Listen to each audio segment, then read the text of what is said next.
Firman Tuhan yang kita baca pada malam ini, kita baca dari Yeremia 17 ayat 7 sampai dengan ayat 8 yang diberi judul Rahasia Hidup Diberkati. Diberkatilah orang yang mengandalkan Tuhan, yang menaruh harapannya pada Tuhan. Ia akan seperti pohon yang ditanam di tepi air, yang merambatkan akar-akarnya ke tepi batang air, dan yang tidak mengalami datangnya panas terik, yang daunnya tetap hijau, dan yang kering, dan yang tidak berhenti menghasilkan buah. Luar biasa.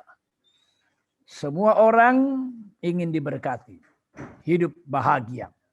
Apa rahasianya? Itu pertanyaan. Dan firman Tuhan memberikan jawaban yang sangat jelas di sini, tidak perlu ragu-ragu, tidak perlu ahli teologi memahami ini. Diberkatilah orang, siapa? Yang mengandalkan Tuhan. Yang menaruh harapannya pada Tuhan. Kata kunci, mengandalkan Tuhan dan menaruh harapan pada Tuhan. Jangan pada manusia. Kalau pada manusia dikatakan di ayat 5, terkutuklah orang yang mengandalkan manusia, yang mengandalkan kekuatannya sendiri, dan yang hatinya menjauh daripada Tuhan. Barangkali ada yang bertanya, bagaimana saya tahu saya atau seseorang mengandalkan Tuhan? Bisa dilihat salah satunya dari doanya, dari pengharapannya. Kalau dia mau kerja, melamar pekerjaan, kepada siapa dia berharap? Kepada manusia atau kepada Tuhan saja? Tuhan, saya tahu kalau kau berkenan, apapun dilakukan orang saya pasti masuk.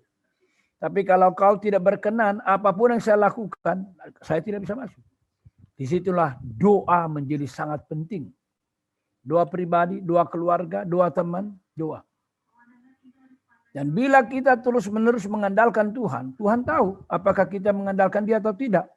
Itulah yang dikatakan dalam ayat yang ke-9. Betapa liciknya hati, lebih licik daripada segala sesuatu. Hatinya sudah membatu, siapa yang dapat mengetahui? Dalamnya hati siapa yang tahu? Tapi Allah berkata di sini, ayat 10 Yeremia 17. Aku Tuhan yang menyelidiki hati, menguji batin. Allah menjawab dengan jelas melalui Nabi Yeremia, aku Tuhan menyelidiki hati, menguji batin. Untuk memberi balasan kepada setiap orang yang setimpal dengan tingkah langkahnya. Kalau Bapak Ibu Saudara mengandalkan Tuhan, diberkati. Seperti apa diberkati? Lukisannya indah sekali. Pertama, ia akan seperti pohon yang ditanam di tepi air. Pohon sangat memerlukan air. Seperti itulah hidup yang diberkati.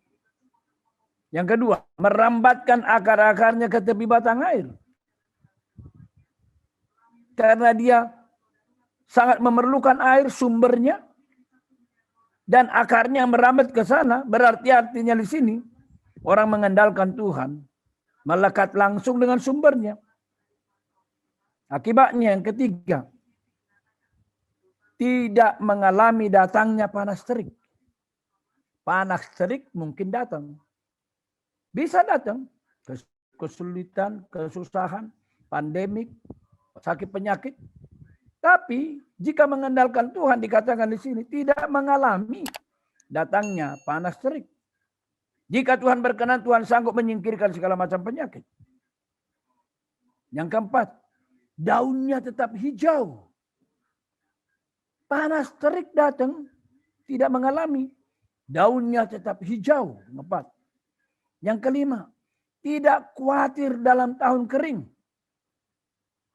Berarti orang mengandalkan Tuhan tidak tergantung kepada musim-musim. Karena dia bergantung kepada berkat Tuhan saja. Dan yang keenam, tidak berhenti menghasilkan buah. Luar biasa. Kiranya Bapak Ibu sekalian beristirahat malam ini. Nikmati firman Tuhan ini. Pegang. Terutama bila Bapak Ibu Saudara mengalami kesulitan, banyak masalah. Kembali kepada Tuhan. Jika ada dosa, akui, sesali, tinggalkan. Dan andalkan Tuhan. Amin.